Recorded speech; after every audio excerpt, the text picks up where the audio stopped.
Everyone. Good morning. Thank you for being here today. As we plan for the upcoming fiscal year, it is imperative that we resolve outstanding issues with the fiscal year 26 budget as we work towards long-term financial success. Today, I'm grateful to share that my administration has identified a pathway forward to close the projected $85.1 million budget shortfall for fiscal year 2026, which was created by members of the corporate caucus.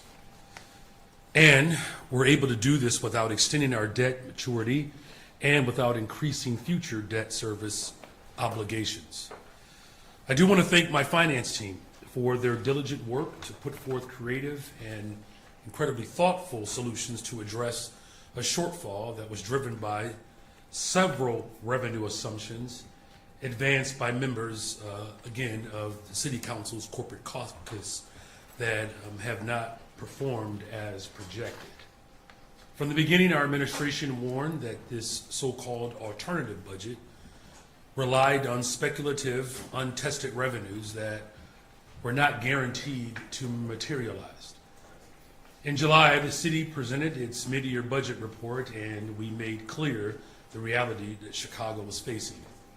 Since then, we've continued to see strong performance from the progressive revenues that my administration proposed, while the cost-saving measures that we've implemented have saved the city millions more without any cuts to critical services. By contrast, the revenues included in the alternative budget have fallen well short of their projections and in many cases have yielded no returns. The most glaring example is the alternate group's plan to sell outstanding debt to a third-party collector. That proposal produced $0.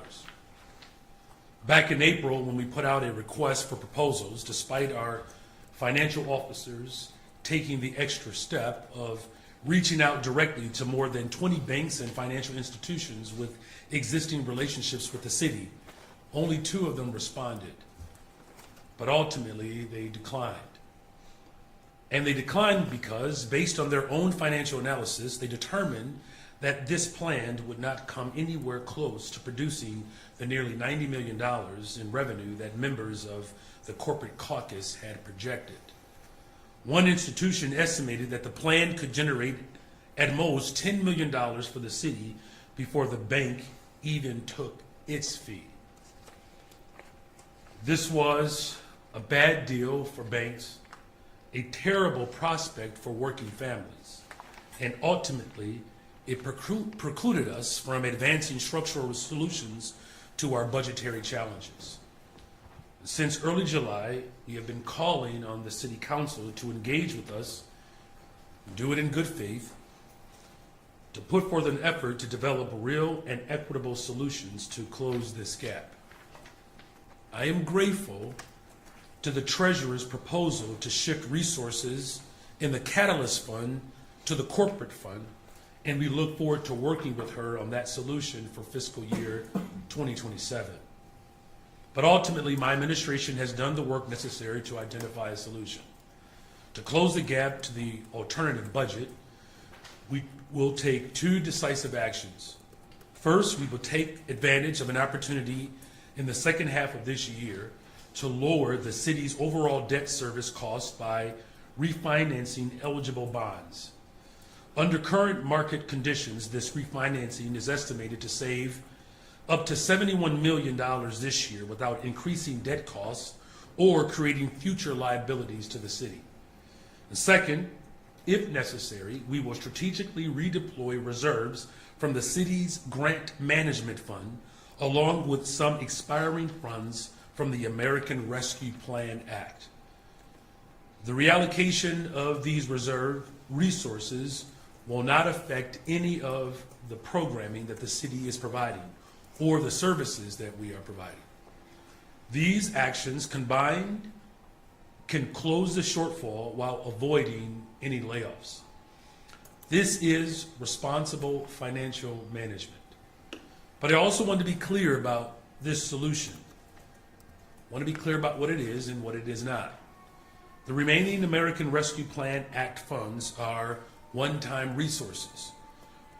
They were designed to expire, and we are now talking about using the last of those remaining funds to help close this gap. We cannot continue to govern by searching for loose change in the couch, or every time that there's a budget challenge, we revert back to proclivities that have caused tremendous harm to working people in this city. But we certainly cannot build a true, stable financial future for Chicago with one-time solutions. That is not a sustainable fiscal strategy, and Chicagoans certainly deserve better. So, as we move into the fiscal year 2027 budget process, we have to take those lessons seriously. The goal cannot simply be to close the gap that's in front of us. The goal must be to build a budget that is structurally sound, sustainable, and capable of preserving the investments that Chicagoans need and deserve. It did not have to come to this. A significant portion of the resources we are devoting to closing the gap to the alternative budget could have been easily used to invest in Chicagoans to help address expenses in next year's budget. And had the City Council passed the budget that my administration proposed last year, a budget that was designed to lift up all Chicagoans, especially working people, these resources could have been helping us deliver a better government for our residents. Imagine the difference that these resources could be making. More resources to make our neighborhood safer, more support for local businesses and good-paying jobs, more investment in affordable housing and critical infrastructure, more resources for our young people in Chicago's incredibly bright future, and more progress towards stabilizing the pensions our retirees have earned. Chicago, like many great American cities, has faced significant financial challenges for many years. And those challenges are the result of decisions made over decades, compounded by disinvestment, rising costs, economic pressures, instability at the federal level, and cuts to vital services across our country. But throughout that uncertainty, my administration has not wavered from my commitment to building the safest, most affordable big city in America and to have a prosperous Chicago. There is a pathway forward for Chicago, one that sets towards a near future where we stop this effort of budgeting government through crisis. We have the ability to invest in our neighborhoods and our people, and that's what we must all be working towards. These investments that I've made thus far, they're proven to be successful because they are structurally progressive revenues rather than speculation and placing that burden on working people. Equity-driven community investment rather than cowing to corporations. Responsible long-term financial planning rather than one-time fixes. And a budget that works for all Chicagoans. And even as we take the necessary steps to close this shortfall, we are continuing to deliver for the people of Chicago. Just last week, we advanced the next phase of the $8.8 billion modernization of O'Hare with an accelerated timeline for the first phase of the new Concourse E. We launched a $600,000 community wellness micro grant program to bring health resources directly into the neighborhoods. We expanded citywide emergency transportation and recovery of mobility devices for Chicagoans with disabilities. And we cut the ribbon on the Austin Hope Center. This is bringing pediatric care, behavioral health care services, and community resources on the west side of Chicago. And this is what good government truly looks like. We can manage our finances responsibly, close the shortfall that's in front of us, and continue investing in Chicago's greatest resources, our people. And that is how we build the safest and most affordable big city in America. And thank you for that, and with that, I'm happy to answer any of the questions that you have for me today. Good morning, everyone. We're going to do 2 questions each and go down the line, please. Hey, Mayor. Hey, good morning. Good morning. Does any of this, what you're calling for, any part of it, aspect of it, require city council approval? It does not. Okay. And then, projecting forward, I think you're going to release the budget forecast for next year soon. Any update on where that's going to be? It seems like it might be significantly lower than the $1.2 billion projection that was included in last year's forecast. Well, thank you for that question. As you know, by statute, by ordinance, I believe somewhere between now and the end of September is when that can be expected. What I can say is that the structural progressive revenue streams that I put forward, they are overperforming. In fact, the budget shortfall for this year was initially projected to be around $130 million. But because our revenue streams that I put forward are performing so well, they're making up the difference of what the failed corporate caucus put forward. And so now the shortfall is projected to be around, it was at 90, now it's down to 85 million.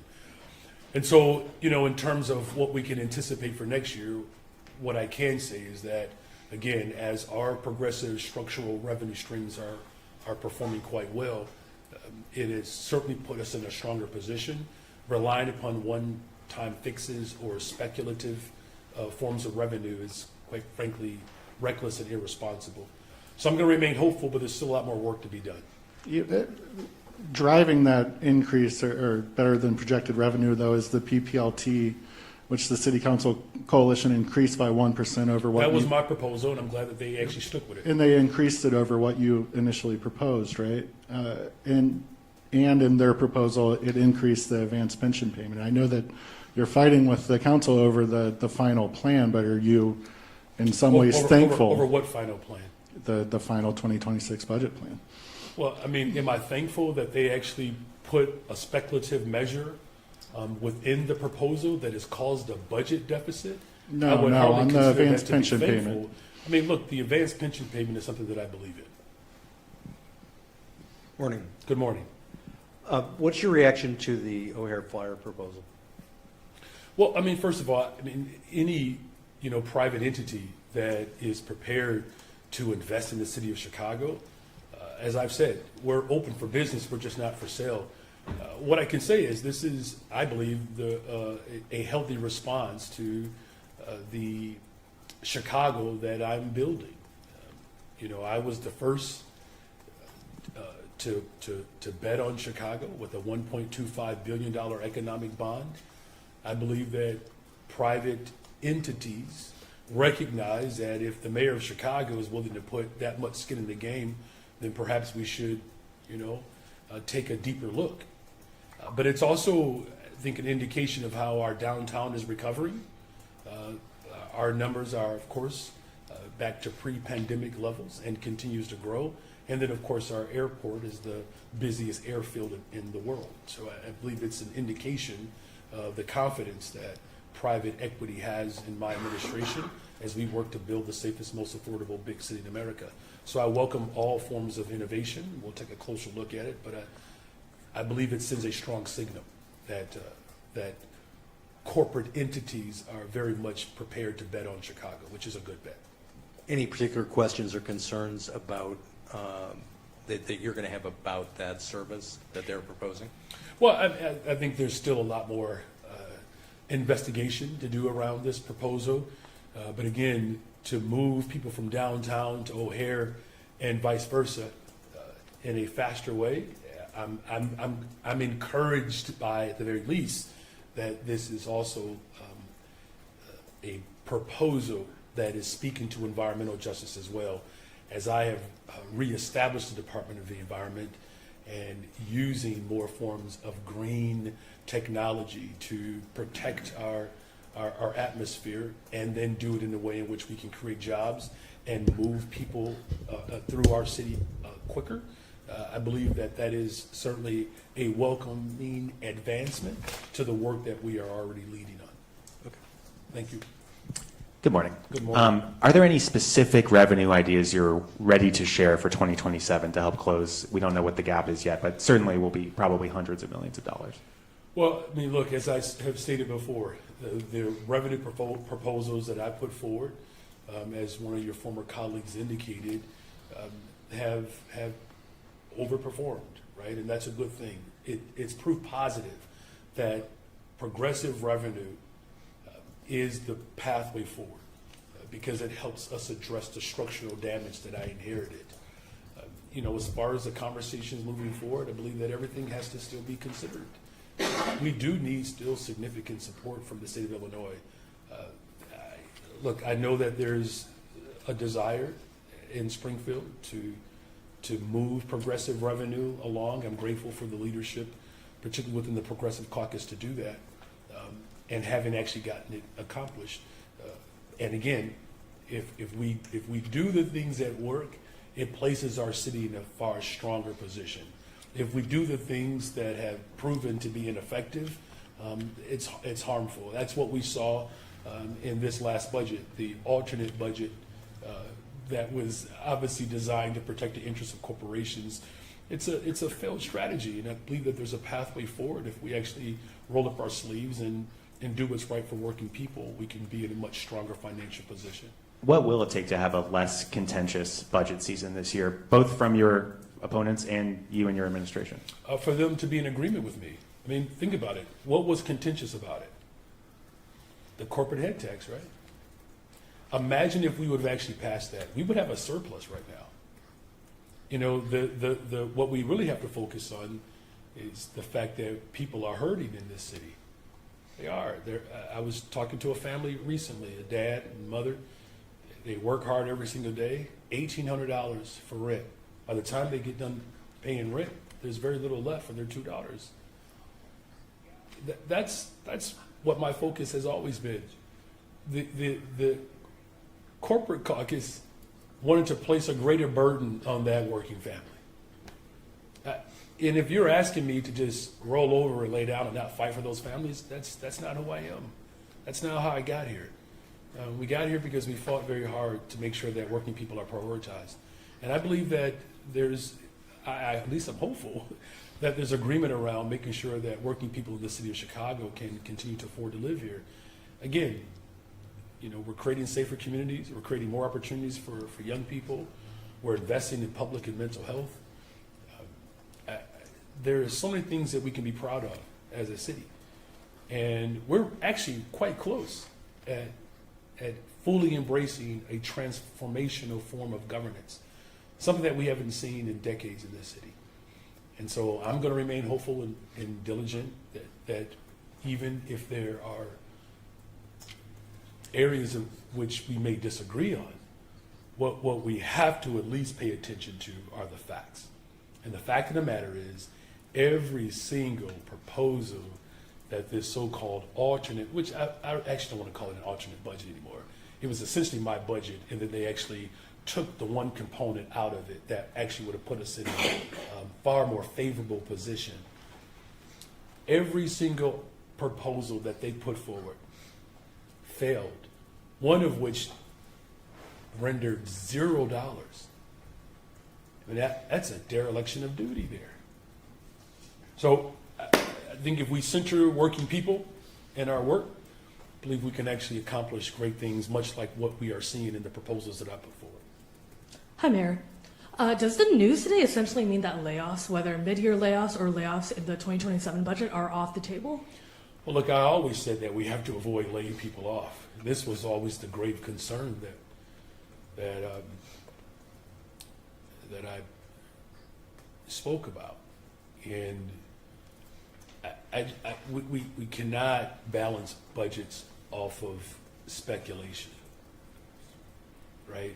I mean, 2 administrations ago, there was a speculation that if you close schools, it would help solve our budget challenges.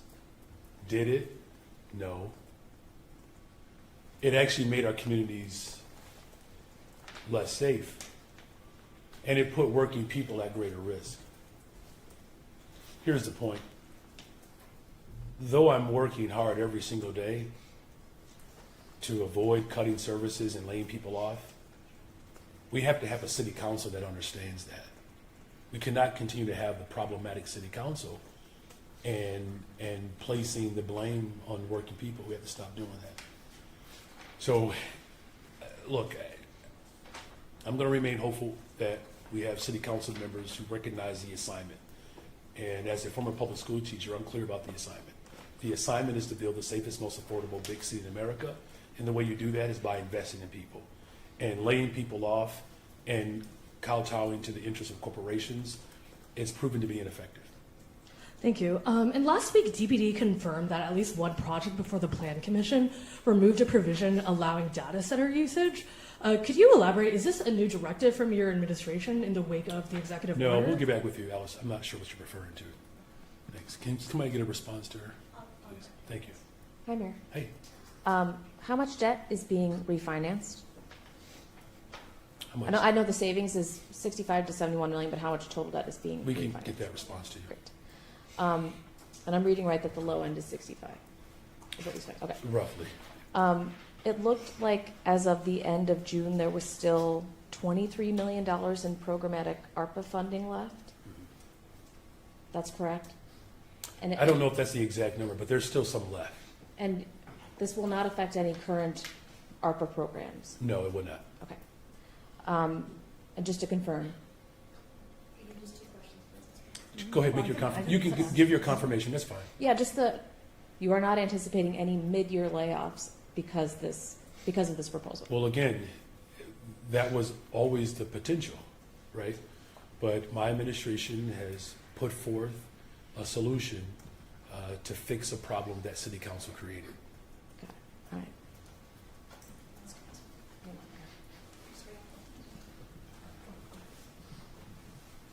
All right. Good morning, Mayor. Good morning. So I my don't want you first, to take this the wrong way. I've never seen you smile. Better, much better. You have a great smile. Sorry. You're welcome. I appreciate that. So on August 13th, I asked your office who the lead sponsor of the data center moratorium ordinance is and when it would be introduced.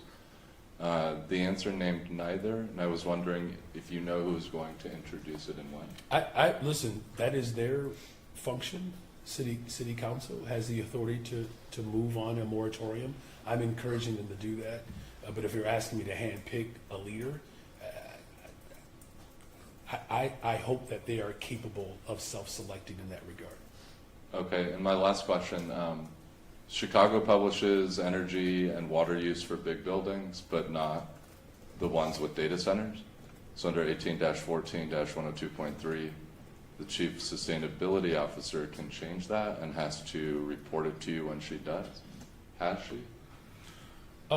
I can get back with you on that one. Thank you. Thank you. You're welcome. Good morning. Good morning. We're reaching the one-year anniversary of Operation Midway Blitz. Given that at least one police report with several videos corroborating it is still suspended by CPD, and CPD won't tell me which of the other police reports recently filed are being pursued, do you believe CPD is doing enough to pursue accountability for people who may have been hurt by the Operation Midway Blitz? Yeah, well, I mean, first of all, thank you for naming the fact that there are people that have been harmed by, President Trump's personal militarized force, including members of the Chicago Police Department, right? I mean, the overreach by the federal government is quite severe, and it's incredibly detrimental to our democracy.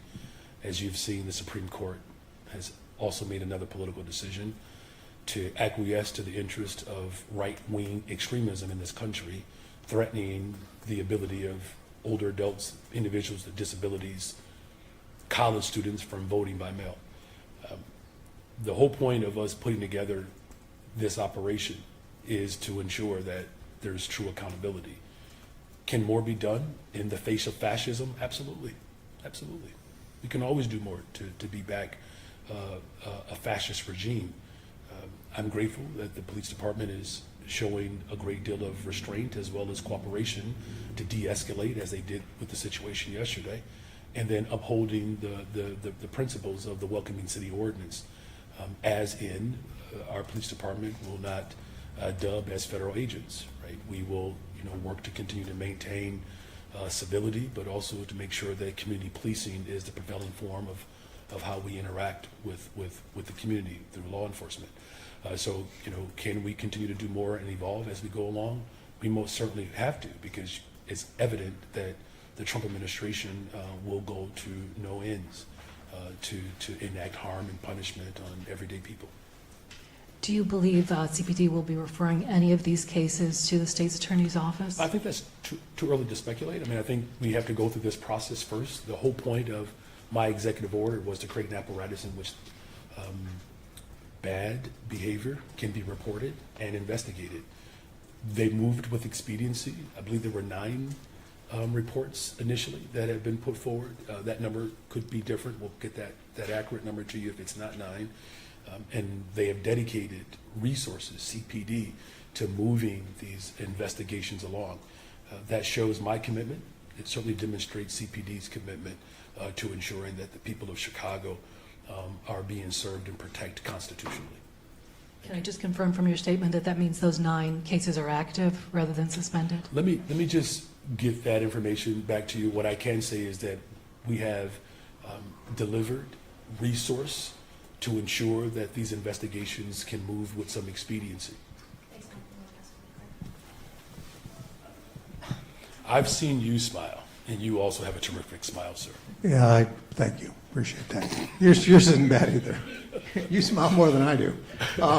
So I just wanted to follow up on the Supreme Court's ruling yesterday.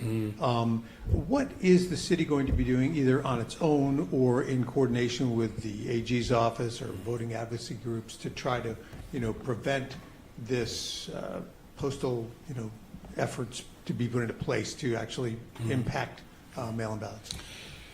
Well, I'm grateful that through all of this turmoil that the President of the United States of America has instigated, we've had great partnership, at the state level, at the county level, working with mayors across the country. As you are aware, I've signed multiple executive orders that have been implemented across this country. 30 million people living under executive orders that we pioneered right here in Chicago.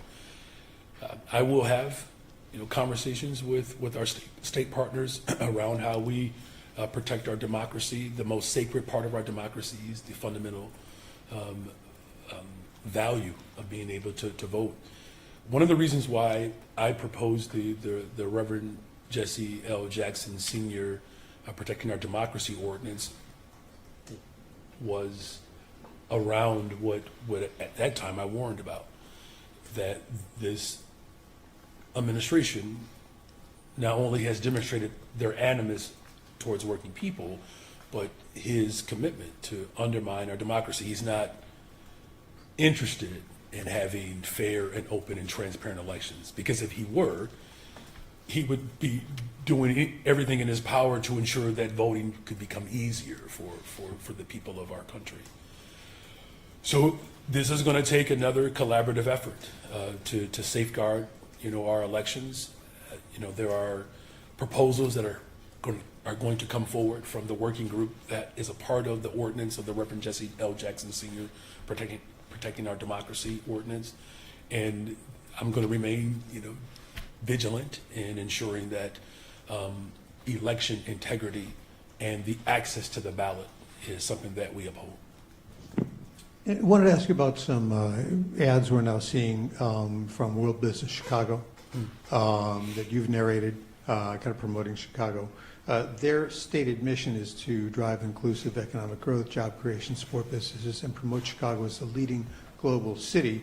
Some observers see these more like promoted to people in Chicago, as though they were campaign soft launch type promotional commercials. Is there any conflict in utilizing World Business Chicago to promote internally when their mission is more globally focused? Well, first of all, the mission is both and, right? This is not just about attracting corporations from around the world. This is also about making sure that the people of Chicago can see the benefit of the attraction that's coming. And so, look, this is a good thing for the people of Chicago to actually know that not only are we the top destination for corporate headquarter relocation, but as a result of the development that's happening in Chicago, it is attracting world leaders to take a look at how Chicago is governing in this moment. Every time we get an opportunity to promote the work, the city of Chicago, that attracts business from outside of Chicago, right? So it works hand in hand, right? There's a way, because how do you highlight to the people of the world how great of a city you are without showing how great of a city you are, right? And so that promotion that World Business Chicago is doing, is leading to the resurgence of the Magnificent Mile, right? It's leading to the fact that more people are using our public transportation system, over 1 million people a day. Violent or crime on CTA's down 58%. And of course, as we continue to build affordable homes, as we continue to build a green, sustainable economy, that's something that's attracting, like what you discovered today. This announcement to potentially build a high rail speed train from downtown to a global airport, right? And so all of it works hand in hand. So I think it's important that people recognize that as mayor of this city, I'm always going to remain vigilant in promoting our city. And that includes making sure that the people of the city of Chicago know the great work that's happening in their neighborhoods. Forgot to ask, are you running for re-election? You didn't forget to ask. Thank you. Well, no, I don't have to ask it. How you doing, Mayor Johnson? And listen, your smile is always on point. You start with a smile. Craig has to work up one. I couldn't possibly offer a comment. Last week, executives at Bally's announced that they issued a warning suggesting that they have concerns about being able to maintain as a going concern over the next 12 months. And the law department responded by saying it expects Bally's to uphold the host community agreement. Is it your view that by pausing construction on the non-gaming parts of the complex along the river that the company may be in violation of the HCA? Well, I mean, look, I'm going to refer back to what I've said prior and even what Department of Law has indicated. We fully expect them to uphold their commitment. And they've said as much, right, that they have the resources to do that. It's a beautiful time to be in Chicago, right? And let's stop acting like we don't see what's happening here. I don't think we have felt this kind of energy in Chicago in a very long time. And, Bally's is just one aspect or one part of the resurgence of our city. Our economy is recovering. We have work to do, of course, to grow wages of working people, right? People are still suffering and hurting. And we are creating and building an economy that can actually help that father that is paying $1,800 a month for a 2-bedroom apartment to be able to actually have a thriving life. And so Bally's commitment to the people of Chicago and the resources that they've dedicated to become a part of this resurgence of our city is something that I'm going to take them at their word when they say that they plan on upholding it. And I'm going to continue to do my part to make Chicago the safest, most affordable big city in America by creating an atmosphere for the economic prowess of our city to grow business. And Bally's, gets to be a significant player in the largesse of our economy and the growth of our economy so that working people in this city can afford to stay here. Also, a gambling-related question. Joe Ferguson from the Civic Federation wrote in the Tribune that your office commissioned a report from Christensen last year about the impact of neighborhood video gambling terminals. I'm wondering if that report is going to be released to the public and what you know of what it says. Mm-hmm. Well, I mean, look, I think the whole point of us taking a deeper look at the impact of this industry is because we know that there is some level of an appetite to have additional ways in which people can have access to gaming. As far as the timing of the release of the report, we'll make sure someone gets your response. Thanks. You're Good morning, welcome. Mayor.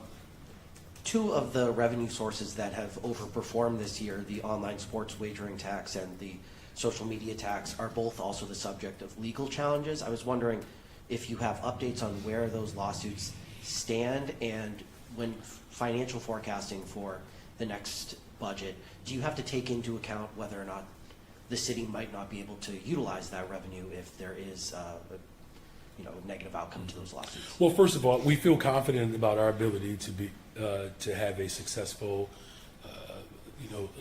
outcome with this litigation. Now, here's the smart thing that we did. That was kind of a double entendre. You got it. And you smiled. Thank you. Is that we're not balancing our budget on those particular revenue generators. What we are demonstrating, though, is that as our economy becomes more digitized, we have to capture revenue from the source of economic growth. And that's why the state of Illinois followed our lead and did the same thing. And I fully suspect, as what we've seen with my leadership throughout my tenure, other municipalities will take our lead as well. I think the larger point is that progressive revenue is the proper form of governance in this moment. And that the structural challenges that I've inherited, that municipalities across the country are dealing with, this is the way out. I shouldn't say the way out. This is the way forward, right? And so, yeah, I mean, we didn't count on those resources to balance present day budgets, and we can look towards the future at the same time. This is kind of the ability that you develop when you are a former middle school teacher. You can deal with erratic behavior and you can multitask, which turned out to be the exact skill set for me as mayor of the city of Chicago.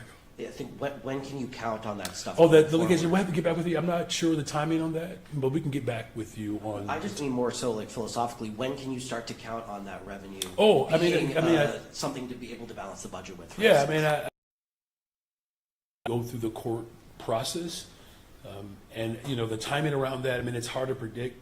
The legal system, especially in today's environment.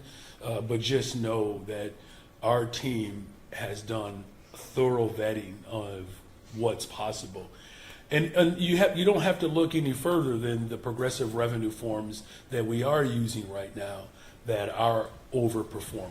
Right. So if there is a past prologue that you can look to, just look to the work that I've done thus far. And we'll remain hopeful. You're welcome. Mayor Johnson, Hassan Piker, your friend, ally, avowed Marxist Hassan Piker, has stated that he wants to bring illegal aliens here to, quote, rape women and their daughters. Now that you are in a re-election campaign, you're struggling to get petition signatures, and presumably you want women to vote for you. Will you distance yourself at long last from Hassan Piker's comments? Well, first of all, I'm not aware of such comments. Hassan Piker, I'm not aware of such familiar with him? comments. Okay, now I don't expect you to smile, but I do expect you to have some decorum, though. Okay, all right. okay. I am unaware of the comments that you are referring to attached to Hassan Piker. What I can say is that there's a clear appetite for progressive leadership, not just in the city of Chicago, but across the country. And as we continue to fight for working people, and that's all, black, brown, white, Asian, young, old, whether you smile or not, I'm working to build the safest, most affordable big city in America. That's what my focus is on. And anything outside of my vision for the people of Chicago, I find that to just be a waste of energy or exercise. Well, speaking of a waste of energy and exercise, there's a viral video of you dancing, doing hundreds of thousands of Chicagoans have told me a very, very embarrassing dance at Martha's Vineyard over the weekend. What were the moves that I was busting? Was it the running man? That's for Craig. Get it run. He's asked if I was running. No, it's all right. Go ahead, ask your question. What real Chicagoans are asking me Want to know if I would was do. that Go ahead. Was that a good use of your time, considering the violence in Chicago, the shootings, the fatalities in Chicago over the weekend? Was that a good use of your time, Chicago resources, and of course, the Chicago police officers who are paid by the taxpayers to protect you while you're dancing at Martha's Vineyard? I mean, as I continue to work to build the safest, most affordable big city in America, you cannot ignore the results. Now, look, one act of violence is still one too many. But since I've been mayor, we've cut violence in half. That's movement. That's progress. We've promoted almost 250. In fact, I believe we promoted 250 detectives. Now, I made a promise to promote 200, so we've already delivered on that promise. And our clearance rates are higher than they've been in decades. So our CPD, they're actually solving violent crime in Chicago, of which I said that we have to do. I also said that we have to invest in young people, building more affordable homes, expanding mental and behavioral health care. And I'm going to just say this last part. It's not lost on me that the degree of frustration and even trepidation that people are experiencing right now, a lot of it, of course, is a result of just people feeling disappointed in government's ability to deliver. And that's why I'm working hard every single day to deliver for the people of Chicago, and we'll continue to do that. All right, thank you all very much.